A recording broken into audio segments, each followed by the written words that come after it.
ご覧いただいていますのは、まもなく発表となりますノーベル経済学賞発表会場の様子です。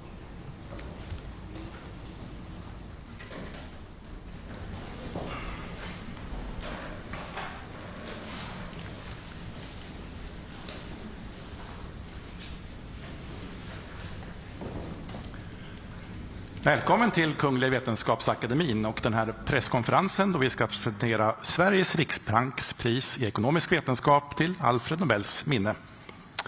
Welcome to this press conference when we will present the Royal Swedish Academy of Sciences Prize, Sveriges riksbanks prize in economic sciences in memory of Alfred Nobel. We will keep to our tradition and start the presentation in Swedish and then continue in English. And you're of course welcome to ask questions in either language later on. Jag heter Hans Ellegren och är ständig sekreterare här på Kungliga Vetenskapsakademin. Till höger om mig sitter professor Jakob Svensson, ordförande för priskommittén för Sveriges riksbanks pris i ekonomisk vetenskap till Alfred Nobels minne. Och till vänster om mig sitter professor Jan Theorell, ledamot i priskommittén och expert i ämnet. My name is Hans Ellegren. I'm the Secretary General of the Royal Swedish Academy of Sciences. And to my right is Professor Jakob Svensson, Chair of the Prize Committee for the Sveriges Riksbanks Prize in Economic Sciences in memory of Alfred Nobel. And to my left, Professor Jan Theorell, member of the Prize Committee and an expert in this field. Årets pris handlar om att förstå skillnader i välstånd mellan länder. This year's prize is about understanding differences in prosperity between nations. Kungliga Vetenskapsakademin har idag beslutat att utdela Sveriges riksbanks pris i ekonomisk vetenskap till Alfred Nobels minne för 2024 till Daron Acemoglu, MIT, Cambridge, USA, Simon Johnson, MIT, Cambridge, USA och James Robinson, University of Chicago, USA, för studier av hur institutioner formas och påverkar välstånd. The Royal Swedish Academy of Sciences has decided to award Sveriges Riksbanks Prize in Economic Sciences in memory of Alfred Nobel for 2024 to Daron Acemoglu, MIT, Cambridge, USA, Simon Johnson, MIT, Cambridge, USA, and James Robinson, University of Chicago, USA, for studies of how institutions are formed and affect prosperity. Professor Jakob Svensson will now give us a short summary.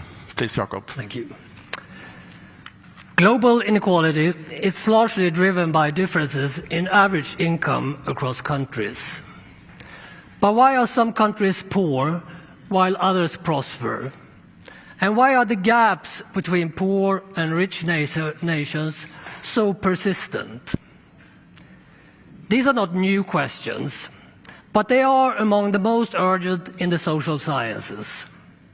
And addressing them is extremely challenging. New approaches, both empirical and theoretical, that have significantly advanced our understanding of global inequality. On the empirical side, their work has greatly enhanced the study of the causal effects of institution on prosperity. In so doing, they have identified the historical roots of the weak institutional environments that characterize many low-income countries today.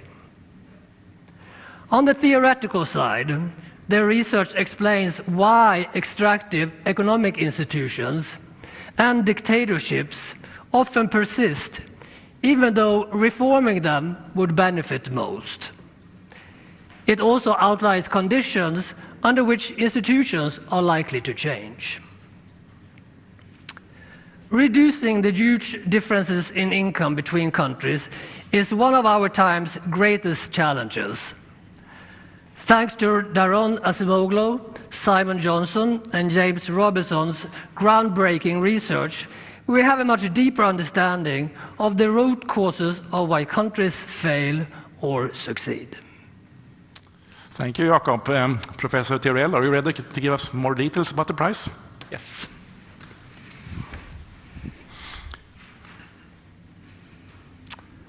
Thank you very much.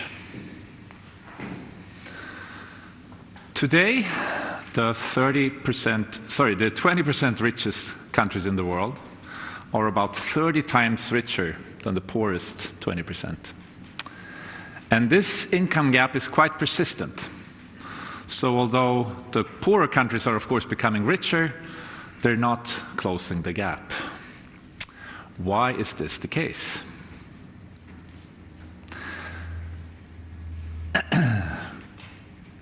Backwards. Sorry. Acemoglu, Johnson, and Robinson have shown that a large part of this income gap is due to differences in economic and political institutions in a society. And they depart from a very broad definition of institutions as the rules of the game in society, structuring the incentives in human exchange. More precisely, they make it a distinction between, on the one hand, inclusive institutions, such as broadly protected property rights and democracy, and on the other, extractive institutions, which more implies large risks of expropriation and autocracy. And what they have demonstrated is that inclusive institutions are good for growth and long-run prosperity, whereas extractive institutions lead to poverty. How do you provide evidence for that kind of claim? This is really difficult task. To begin with, a large many factors both affect what societal institutions you have and whether you get prosperity or not. And to control for all these in a single study is close to impossible. It's also the case that many things that you might think are a cause of prosperity could actually be a consequence, making it even more difficult. And these empirical challenges aside, you also need a really good theory to understand what institutions are, how they persist, and why they sometimes change. Empirically, the laureates met these challenges by studying a huge intervention in human history, the colonization of large parts of the world by the Europeans, starting in the 16th century and onward. What they showed was that as a result of colonization, there were huge differences in economic and political institutions that arose in the colonized parts of the world, largely due to how many Europeans actually settled in the colonies. So the more settlers you had, the more you had to establish institutions that were good for investment.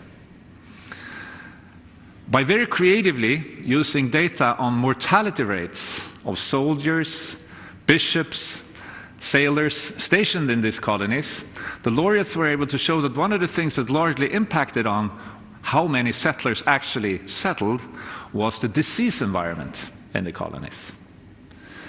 So the lower settler mortality, the more Europeans actually settled, and the more inclusive institutions they established for the benefit of the settlers.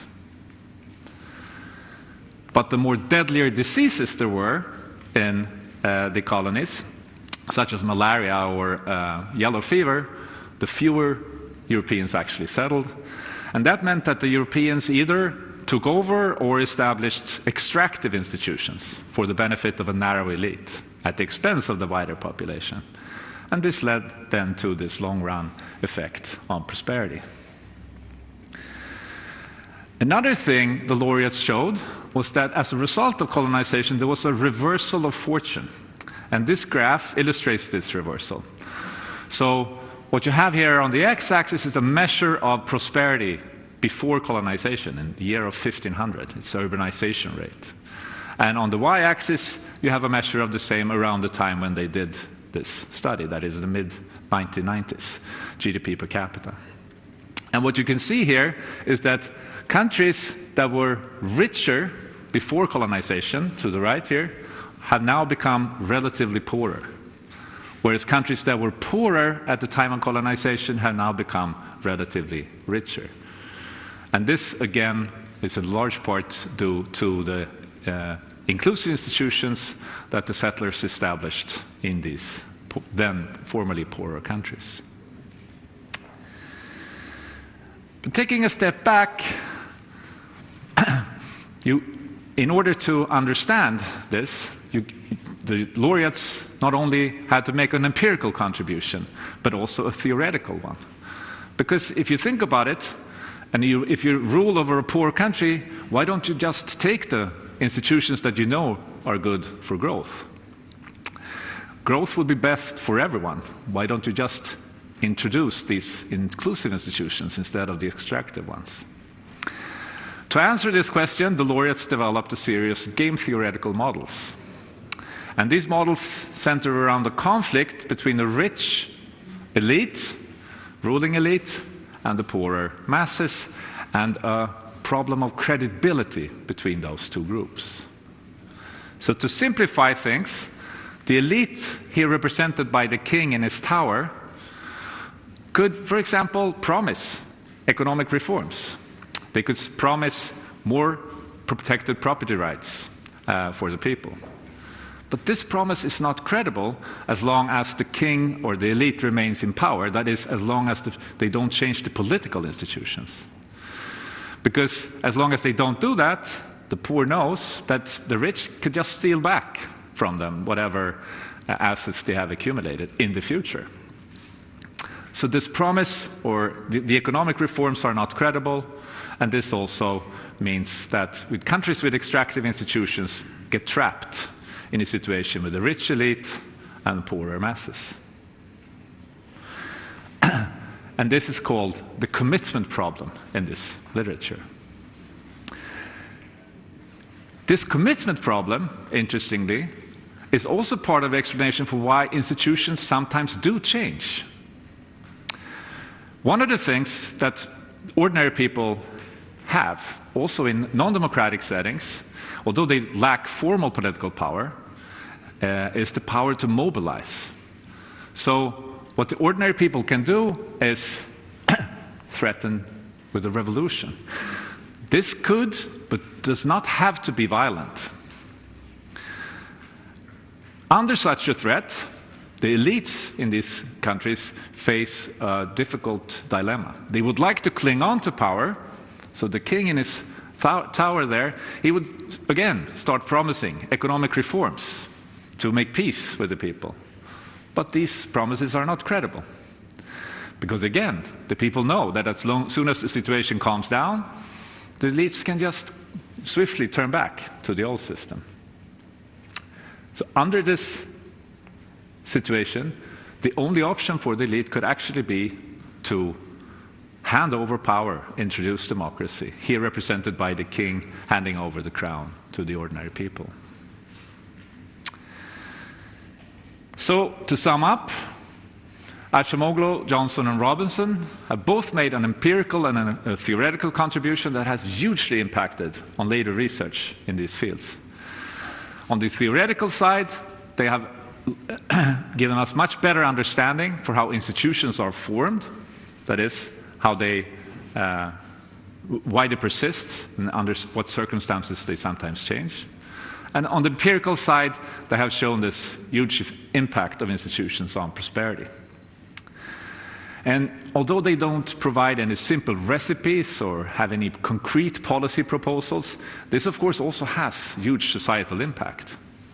To just mention one, their insights show us that work on promoting democracy, more inclusive institutions, is an important way forward for promoting economic development and closing the world income gap. Thank you. Thank you, Professor Theorell. I believe we might have Professor Daron Acemoglu online here. Are you with us, Professor Acemoglu? Yes, I am. Thank you. Yeah, good morning, and please accept our warmest congratulations. Thank you. I am delighted. It's just a real shock and amazing news. Thank you. Yeah, so you feel okay right now? I am completely fine, yes. Yeah. Here at the press conference, I believe we have many interested journalists, both from Sweden and from the international press. Would you be ready to take some questions from them? Of course, I would be delighted. Okay. Who would like to start? Yes, please. Hello, this is Bogdan Radajewski from the Polish television. Congratulations, Professor. Thank you. What I'm wondering and what I wanted to ask, because at first glance you could see the results of your work and your research as a simple recommendation that democracy means economic growth. Is it really that simple? And how, in that regard, would you explain countries like China, who are not democracies, yet they have experienced tremendous economic growth in the past decades? Thank you. Thank you very much. Yes, I think broadly speaking, the work that we have done favors democracy. And in follow-up work that I have done with Pascual Restrepo, Suresh Naidu, and James Robinson, we specifically look at the democracy problem as well and find that countries that democratize, starting from a non-democratic regime, do ultimately grow in about 8-9 years faster than non-democratic regimes, and it's a substantial gain. But democracy is not a panacea. Introducing democracy is very hard. When you introduce elections, that sometimes creates conflicts, and in particular, in already polarized societies, elections can lead to short-lived outcomes that are sometimes not democratic in nature, in the sense that one party gains power and in an authoritarian way implements things. And there are pathways via which non-democratic countries can actually grow. It's something that James Robinson and I have emphasized a lot in our book, Why Nations Fail, what we call extractive growth. Countries can put resources, rapidly mobilize resources for their existing sectors, existing firms, and that can lead to a pickup in growth. But our argument has been that this sort of authoritarian growth is often more unstable and doesn't generally lead to very rapid and original innovation. And of course, China is a bit of a challenge because it has recently started pouring a lot of investment and other resources into some sectors such as AI. But I think my perspective is generally that these authoritarian regimes, for a variety of reasons, are going to have a harder time in achieving sort of long-term sustainable innovation outcomes. More questions?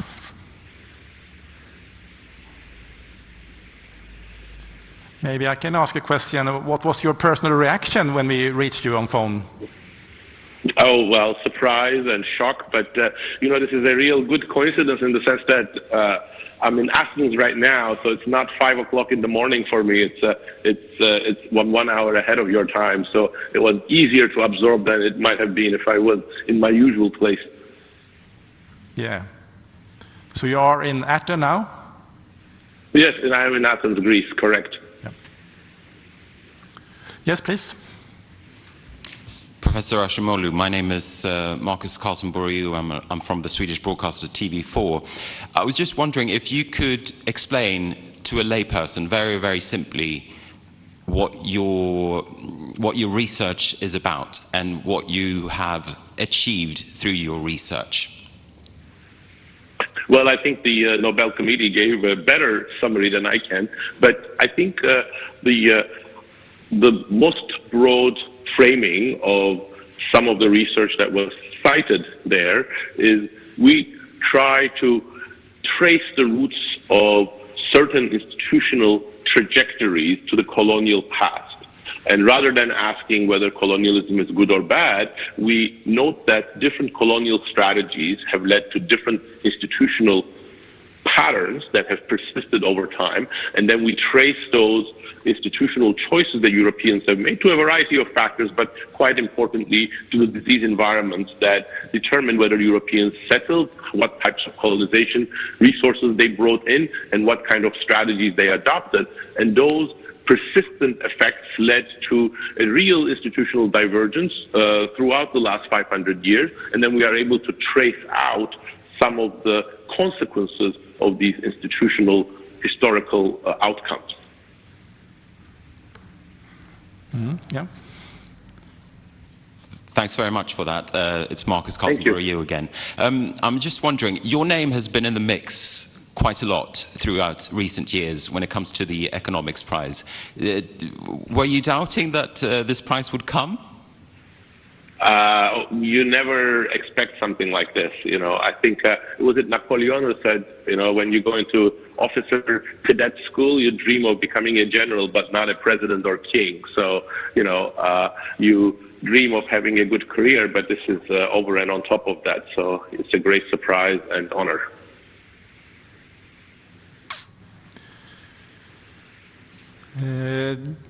Okay, this seems to be the last question from the press for you, Professor Acemoglu. Thank you. Was there one more? Yeah, sorry, one more, please.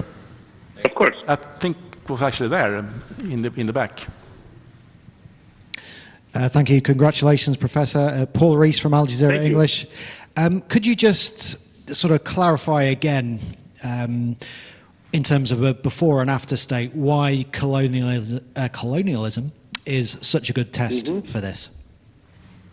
Well, I think it's not that there is anything in the nature of colonialism that makes it sort of a good test, but what colonialism did was it transformed the institutions, the organization of many societies around the world, starting sometime around 1500. And these were both different outcomes within the colonial world, and because they were so deeply affecting the organization of these societies, they had very persistent effects. So in some sense, to us, colonialism is interesting in and of itself. It's one of the most significant things, but it was also a natural experiment that divided the world into very different institutional trajectories. Was it some more there? Yeah, please.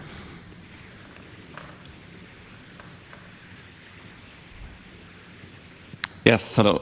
This is Carl-Johan Fonset from the Swedish daily Dagens Nyheter. Congratulations, Professor Acemoglu. Thank you.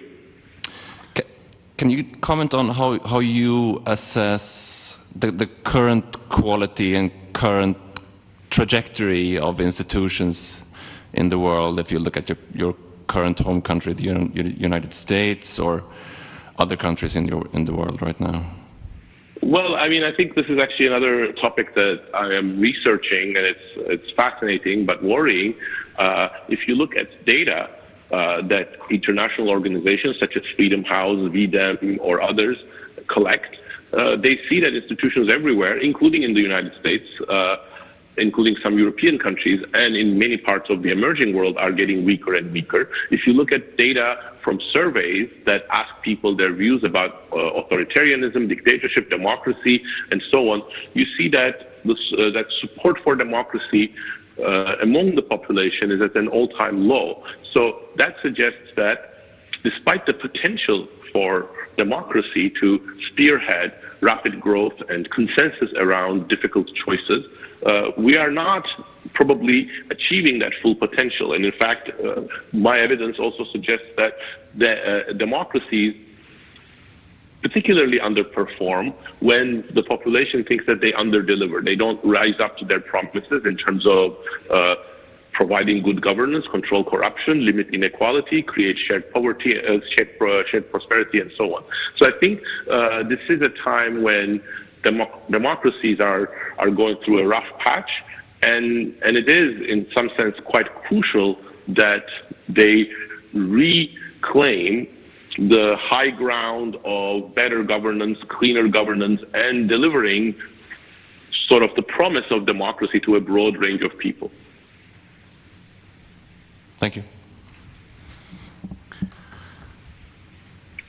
No, I don't see any more questions. Again, thank you very much, Professor Acemoglu, and again, our warmest congratulations. We look forward to see you here in Stockholm in December for the Nobel Prize ceremony. Thank you very much. I am looking forward to that as well. Thank you. Yeah. Bye-bye. Bye-bye. Okay, so let's move on. If there are questions about the prize in economic sciences or the research involved to the committee, and again, you can ask questions in Swedish or in English. Please.